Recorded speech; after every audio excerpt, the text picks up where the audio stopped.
أعوذ بالله من الشيطان الرجيم. بسم الله الرحمن الرحيم.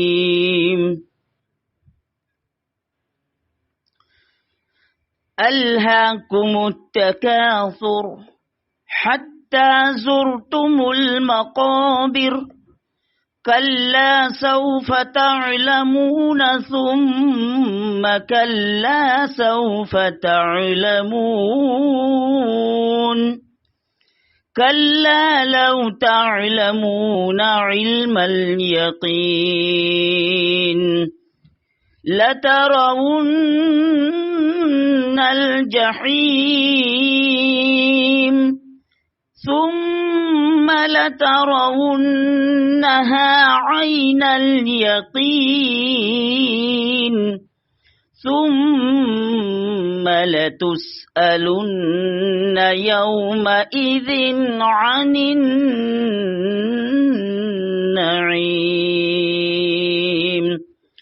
الله أكبر. بسم الله الرحمن الرحيم.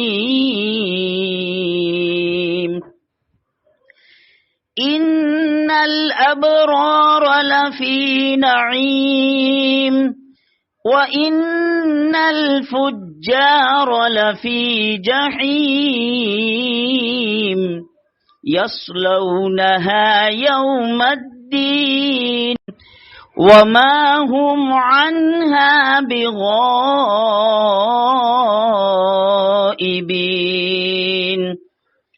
وما أدراك ما يوم الدين ثم ما أدراك ما يوم الدين يوم لا تملك نفس لنفس شيئا والأمر يومئذ لله. صدق الله العظيم. صلی علی رسول کریم. اما بعد، آدمی ہر قسم کے حالات سے گزرتا ہے. کبھی اپنے قلب میں سرور اور خوشی محسوس کرتا ہے، کبھی غمگین بھی ہوتا ہے. دونوں توأم ہیں، جڑوا ہے. ایک وقت میں غم ہے، ایک وقت میں سرور ہے. تو پوری سبھی کی زندگی خود نبی اکرم صلی اللہ علیہ وسلم متعلق آتا ہے کہ آپ منہ پورا کھول کے نہیں کہا کے طور پر کبھی ہنسے ہی نہیں. بین خوف و رجا. خوف ہے تو ذرا اس کے اندر اداسی ہوگی، افسوس ہوگا. رجا ہے تو خوشی ہوگی. عام طور سے یہی حالات ہوتے ہیں. اللہ تعالیٰ ہم سب لوگ ان دونوں میں اعتدال اختیار کرنے کی توفیق فرمائے. نہ خوشی خوشی مطلوب ہے، نہ غم ہی غم. علماء کہتے نہیں، وہ اس حالت میں بھی آؤ تاکہ اعتدال باقی رہے. بہرحال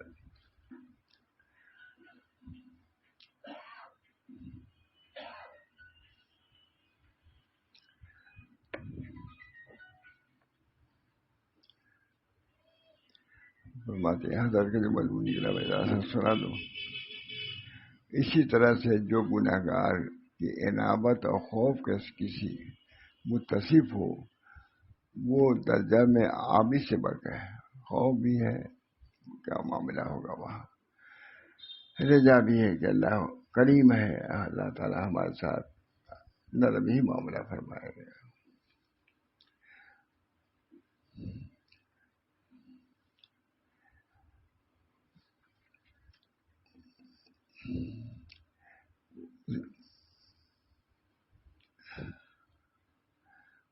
آج ہماری ایمانی ترقی جو نہیں ہو رہی ہے تو اس لیے کہ ہم اپنے باطن سے غافل ہیں.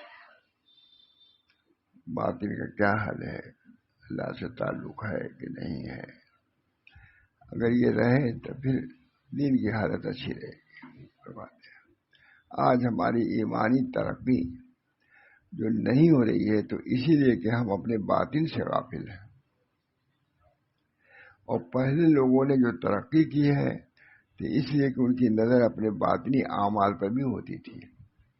ہمارا دل کیسا ہے، اس کے اعمال کیسے ہیں، اس وجہ سے ان کی اصلاح ہوتی رہتی تھی، غفلت نہیں ہوتی تھی. اور باطنی اعمال کا یہ حال ہوتا ہے کہ لوگ تو اس کو عمل سے عاری سمجھتے ہیں اور وہ اندر اندر کام کرتا رہتا ہے. بس یہی خوف اور انابتی ہے جس سے قلب میں جاگزی ہو جائے گی تو اس کو چین نہ لینے دے گی. دل میں اللہ کی محبت آ جائے گی، آخرت کا خوف پیدا ہو جائے گا، تو پھر اس طریقے سے وہ خوش و خرم نہیں رہ سکتا. اس کے دل میں تھوڑی سی غم کی کیفیت بھی ہوگی. جس کے قلب میں جاگزی ہو جائے تو اس کو چین نہ لینے دے گی. اللہ تعالیٰ کے خوف سے اپنے قلب و جگر کو اس شخص نے خون کر دیا، مگر کسی دوسرے شخص کو اس کی اطلاع بھی نہیں ہوتی. ایک آدمی اللہ کے خوف سے ڈرا جا رہا ہے، بھولا جا رہا ہے، مگر دوسرے کو کیا خبر کیا ہے. چنانچہ مومن کے قلب میں خوف و رجا ہر وقت موجود ہوتی ہے. اللہ کے عذاب سے، ان کی ناراضگی سے خوف رہتا ہے، اور اللہ کی رحمت سے امید بھی رہتی ہے. دونوں کے درمیان مومن چلتا ہے. اگر صرف خوف ہی خوف ہو تو آدمی مر جائے گا، اور رجا ہی رجا ہو تو بگڑ جائے گا. شیخ جو دونوں کے درمیان میں ہوتا ہے. ایک شخص خانقاہ میں بہت رو رہے تھے، تھانہ بہن کی خانقاہ میں سب لوگ جو فلاں عالم ہے رو رہے ہیں، سب لوگ پریشان کی اتنا، خانقاہ پوری پریشان ہو گئی کہ اتنا رو رہے ہیں. حضرت تھانوی نے بلایا، کہا کیوں رو رہے ہو؟ کہا اللہ کے خوف سے رو رہا ہوں. کہا اللہ تمہاری خوف کے محتاج ہے، تم کو ایسے خوف کی کیا ضرورت ہے، درمیان میں رہو. ٹھیک ہو گیا. تو ہمارے حضرت فرماتے تھے کہ دیکھیے اتنی ہی سے انہوں نے ٹھیک کر دیا تھانوی نے. ہم لوگ سب پریشان تھے کہ اتنا رو رہے ہیں، چلا رہے ہیں، کون ان کو چپ کرا سکتا ہے. وہ کہتے تھے میں خوف آخرت سے رو رہا ہوں. کوئی کہے کہ نہ رو خوف آخرت سے. انہوں نے کہا کہ کیوں رو رہے ہیں؟ حضرت تھانوی بلایا خانقاہ میں، کہا کیوں اتنا رو رہے ہو؟ وہ اللہ کے خوف سے، اللہ کے عذاب کے خوف سے. کہا اللہ کا خوف تمہارے لیے ہے. بھائی اتنی ہی سے ان کا قبض جو تھا وہ ٹوٹ گیا، حالت درست ہو گئی. تو ہمارے حضرت فرماتے تھے کہ سب تو کر لو گے، یہ بھی کر سکتے ہو تھا. یعنی اپنے لوگوں سے، خلفاء سے پوچھتے تھے کہ حضرت تھانوی نے ایک جملے میں ان کی درست کر دیا. جو خوف کا غلبہ تھا، بےتاب تھے، مرے جا رہے تھے، ختم ہو گیا. وہ سمجھ گیا یہ حضرت. تو یہ بھی فرماتے تھے ہم لوگوں سے کہ کیا یہ بھی کر لو گے تم؟ انہوں نے ایک جملے میں اس حال کو بدل دیا حضرت تھانوی نے. تم بھی کر سکتے ہو. مطلب ان کا کمال تھا کہ روتے ہوئے آدمی کو مطمئن کر دیا انہوں نے. بہرحال چنانچہ مومن کے قلب میں خوف و رجا ہر وقت موجود ہوتی ہے. ڈر بھی ہے کیا ہوگا، رجا بھی ہے کہ اللہ ارحم الراحمین ہے، ہمارے ساتھ ہے، رحم کا معاملہ فرمائے گا. اور اسی کی وجہ سے وہ اپنے دماغی توازن کو ٹھیک رکھتا ہے. خوف کی وجہ سے دماغ میں پستی آئی، رضا کی وجہ سے قوت آ گئی. اگر طاعت سے عجوب کا کوئی خیال ہوا تو خوف کو اپنے پیش پورا سلوک ہے. اتنے میں حضرت بیان کر رہے ہیں ماشاء اللہ صاحب. اگر خوف سے، اگر طاعت سے عجوب کا کوئی خیال ہوا کہ میں بزرگ ہو گیا تو خوف کو اپنے پیش رکھتا ہے. اور اگر خوف و یاس کا غلبہ ہوا تو رضا کو مد نظر رکھتا ہے. اس وجہ سے اس کا توازن ٹھیک رہتا ہے. بھائی اللہ تعالیٰ اگر منتقم ہے، عذاب دینے والے بھی ہیں، تو معاف فرمانے والے بھی تو ہیں، رحم کرنے والے بھی تو ہیں. اس سے طبیعت میں اعتدال پیدا ہو جاتا ہے. اگر خوف و یاس کا غلبہ ہوا تو رضا کو مد نظر کر لیتا ہے. اسے آپ نے سنا ہوگا کہ ایمان و بین الخوف و رجا، ایمان خوف و رجا کے درمیان میں نہ مطلقاً خوف رہتا ہے. ایک صاحب خانقاہ بہت رو رہے تھے، تھانہ محل میں بہت رو رہے تھے، سب لوگ پریشان. ہر نے بلایا کیوں اتنا رو رہے ہو؟ کہا دوزخ کے خوف سے. کہا خالی تمہیں کو تو خوف ہے، یہ لوگوں کو خوف نہیں ہے کیا؟ اور ختم ہو گیا، وہ حال جو تھا ختم ہو گیا. اتنا جو رو رہے تھے بالکل بے قرار تھے. کیا دوزخ تمہارے لیے ہے کیا؟ سب کے لیے ہے. سب لوگ جسے مطمئن ہے تم بھی مطمئن رہو. تو ہمارے حضرت کہتے تھے کہ ہر کسی کے اندر یہ حال علماء ہے مشائخ ہے، لوگوں سے کہتے تھے ایک لفظ میں ان کا حال جو تھا ختم کر دیا، جس کی وجہ سے بےتابی بے قراری تھی. سمجھ آپ؟ اسی لیے آپ نے سنا ہوگا کہ ایمان و بین الخوف اور رجا، یہ حضرت کا مضمون، یعنی ایمان نام ہی اس کا ہے کہ انسان امید و بیم خوف کے درمیان رہتا ہے. ڈر ہے، ہو سکتا ہے یہ ہم نے عمل کیا ہو، اس میں ریا کا دخل ہو گیا ہوگا، ختم ہو جائے گا. ان یسیر ریا شرک، حدیث ہے تھوڑی سی ریا میں شرک ہے، ریائی شرک داخل ہو گیا. مطلب یہ کہ اللہ تعالیٰ کے وعیدوں کا اس کو خوف لگا ہو اور وعدے سے رجا قائم ہو. وعدے بھی اللہ تعالیٰ کے تو اسے امیدیں بنی ہوئی ہیں، اللہ کے خوف سے ڈرتا بھی ہے، کانپتا بھی ہے، روتا بھی ہے. اللہ تعالیٰ نے جنت کا وعدہ بھی کیا ہے اور دوزخ کا ذکر کر کے وعید بھی سنائی ہے. اس لیے مومن کا دونوں پر ایمان ہوتا ہے، خوف پر بھی اور رجا پر بھی. خوف کے آیات کو بھی پیش نظر رکھتا ہے اور امید کی آیات کو بھی پیش نظر رکھتا ہے. اس کی وجہ سے اعتدال بناتا ہے. اس کے قلب میں یہ دونوں صفتیں موجود ہوتی ہیں. حضرت مولانا محمد علی موگیری رحمہ اللہ جو بہت زبردست عالم تھے، کتنی تعریف کر رہے ہیں، نقشبندی بزرگ ہے. حضرت مولانا محمد علی صاحب موگیری جو بہت زبردست عالم تھے اور حضرت مولانا فضل الرحمان کے خلیفہ بھی تھے. مجھ سے کسی نے دریافت کیا کہ مولانا مزاج کیسا ہے؟ فرمایا کہ بھائی مومن کا کیا مزاج پوچھتے ہو، دنیا میں تو بین الخوف ہو رہے جا رہتا ہے، خوف بھی ہے ڈرتا بھی. ہماری کیا معاملہ ہو، امید بھی رکھتا ہے کہ اللہ تعالیٰ اپنے رحم و کرم سے ہم کو عذاب نہیں دے گا، یہ بھی. اور جو سے خوف و رجا کے درمیان ہو اس کا مزاج ہی کیا ہے. مزاج کا حال تو اس وقت بیان کیا جا سکتا ہے جب دخول جنت کی بشارت سن لیں، تب اطمینان ہوگا. سبحان اللہ، کیا کیسا عمدہ عالمانہ اور صوفیانہ جواب دیے. ماشاء اللہ صاحب لکھ رہے ہیں سبحان اللہ، کیسا عمدہ عالمانہ اور صوفیانہ جواب دے رہے ہیں. علماء نے اس جواب کو بہت پسند فرمایا ہے. علماء نے غرض مومن کے قلب میں خوف و رجا کی صفت برابر ہی سی رہتی ہے. خوف ہے اللہ کے عذاب سے، رجا ہے اللہ کی رحمت سے. اللہ ہم سب لوگوں کا حال ہی بنائے. اسی حال کو پیدا کرنے کے لیے مشائخ کے پاس ایک صاحب گئے حضرت تھانی کے، بہت رو رہے تھے، پوری خانقاہ رونا، سب لوگ پریشان رو رہے ہیں. بلائے ان کو، کہا کیوں رو رہے ہو اتنا؟ کہا دوزخ کے خوف سے. کہا دوزخ تمہارے لیے بنی ہے کیا خالی؟ وہ ان کا قبض دور ہو گیا، پر مطلب جو ایک حال تاری تھا خوف کا اس میں اعتدال آ گیا. ہم نے کتنی میں سنا ہے حضرت سے، تو ہم لوگ خطاب کر کہتے ہیں تم بھی یہ کر سکتے تم لوگ جو انہوں نے کیا. مطلب مشائخ کو اللہ تعالیٰ اس فن میں مہارت دیتا ہے، علاج ہے یہ.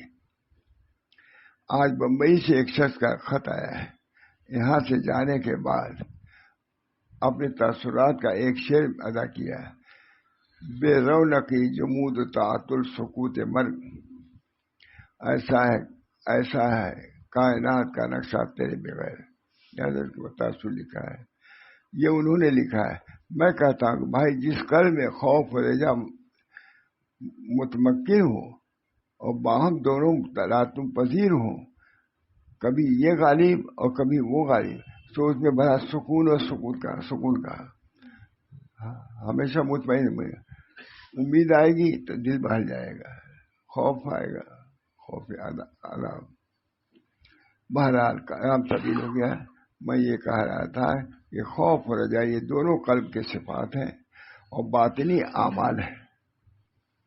ہو سکتا ہے کہ ایک شخص اس باطنی عمل سے متصل ہو، وہ بظاہر طاعت وغیرہ میں اس میں کمی ہو، بہت زیادہ طاعت نہیں کرتا، لیکن دل اس کا متاثر ہے، دقت والا ہے.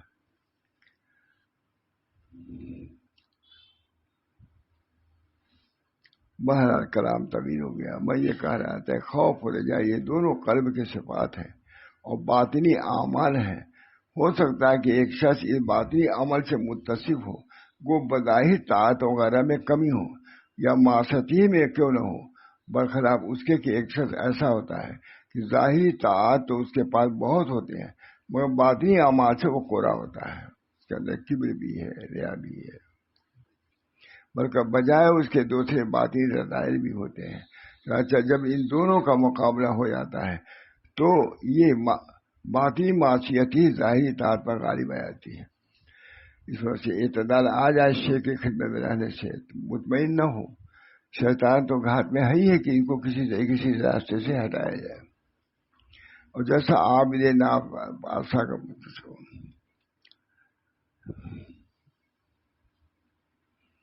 عابد کی رعائی عبادت کا اس کے وجوب و دیندار نہ کرے، گنہگار سے رجا.